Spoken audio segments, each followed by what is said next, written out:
For about 10 years, the Swedish government had told people, we don't recommend that you go to Gaza. And that because different reasons.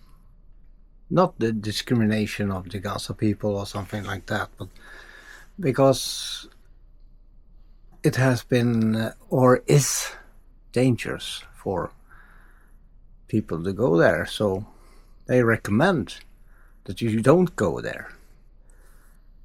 And they don't say you cannot go there. They just recommend it. And if you go there anyway, we might not be able to help you, says the Swedish government. And still, Greta Thunberg and her friends go there. And what happened? They get arrested by the Israeli military. And then they say, oh, Sweden, please help us get home. Now, this is the view of me. This is my opinion. Why should the Swedish taxpayers pay to get them home? That's my question. Because now the Swedish government has decided that they should pay to fly them home again. And they are doing right, just that. So I'm thinking like this. I want to go on a vacation. So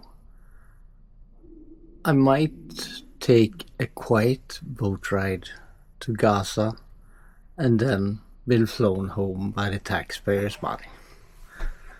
I need a vacation. So that could be the answer.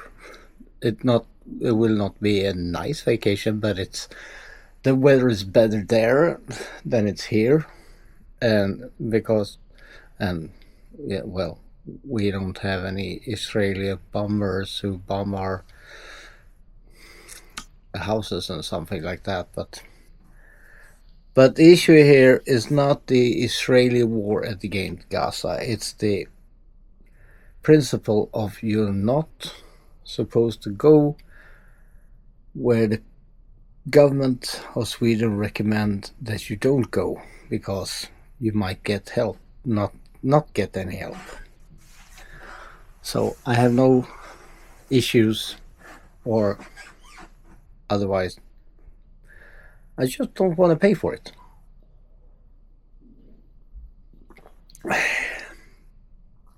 And the funny thing here is that one of the activists filmed a clip where they are saying we are going to Gaza and the winds are in our sails. And you look at the boat, there is no sails up, and you can hear the diesel engine in the background. Something like that. And that's quite amusing that she says they are sailing to Gaza with wind in their sails and you can hear the engine roaring in the background.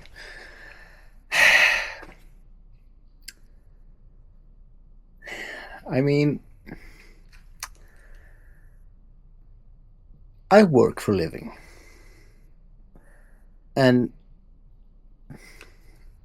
these people, how do they earn the money? They must have sponsoring or something like that. Because I couldn't afford to quit my job and go on a trip like that. And don't get me wrong, their intentions are good, but it comes out somewhat wrong in a way. I don't know how to explain it, but I think, well, what's the point anyway? If they're only sailing there and then get turned back. And there are some people who say they had nothing with them to, like food or medicine or something like that on boats, and other people say, yeah, we saw the movie that or the clip where they're loading the stuff they're going to get to the Palestinian people. And I think that's admirable that they are trying to help, but it backfire on them. I think war is a terrible thing, and I think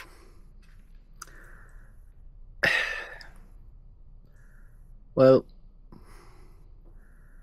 there's nothing left of Gaza. There are no houses. There is literally a pile of stone and gravel. So enough is enough. Uh, I think they should sit down and just end it. Then it's not, well, I think it's sad that the world is coming to this.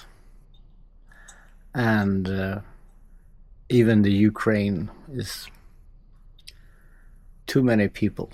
Too many people are hurting, and the rest of the world, I don't know. I think we're just going down the toilet. I mean, Israel has to stop. Hamas have to stop. Putin have to stop. And even Ukraine, they gotta sit down and say, enough is enough. We end this now. Nobody is the winner. Everybody is the loser.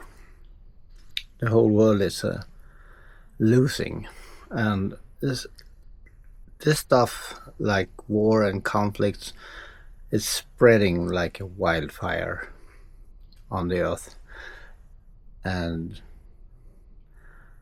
as I said before, we got to remind ourselves, because if like a war like Israel and Palestine and Russia and Ukraine,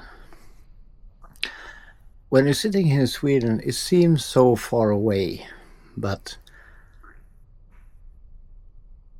the world leaders must understand one basic thing.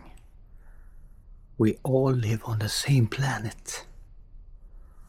And I said this before, that if you drop a nuclear weapon somewhere in Europe or United States or wherever in the world, it's still the same planet. You're poisoning us all.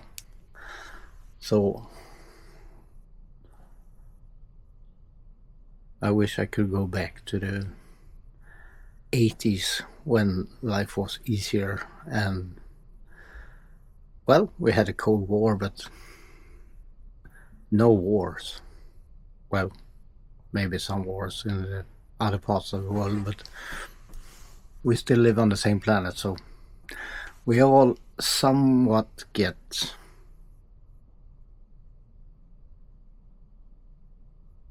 hurt or affected by this that happen in the rest of the world. And you feel you're sitting in a country that has peace, you feel you're, well, I'm safe. No, you're not. Because we are slowly killing this planet, and we are all living on it. So it's time to be more kind to each other and more understanding. Here in Sweden, it's, as I said, it's going down the toilet. We need some responsible politicians that really, really go the extra mile. I still don't understand the Russia-Ukraine war. I don't know. Russia says that Ukrainians are Nazis. I don't believe that for a second. But what did I know? I don't know anything. I'm not familiar with the Ukrainian people in that way. But Nazis? No, I don't think so. I think the only reason is because Russia is afraid to be invaded by NATO through the Ukraine. That's the easiest way to go into Russia, over the plains of Russia, over the plains of Ukraine. And I think Putin was afraid of Ukraine maybe joining the EU or NATO. So that's the only reason I can think about. If you have any other ideas why, I'm surprised that it is going on for, what is it, 5 years, 4 or 5 years, and they are still going at it. But just sad. Just sad.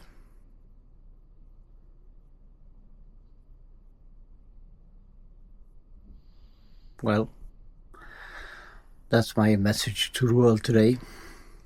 See you next time. Thanks for watching, and be well.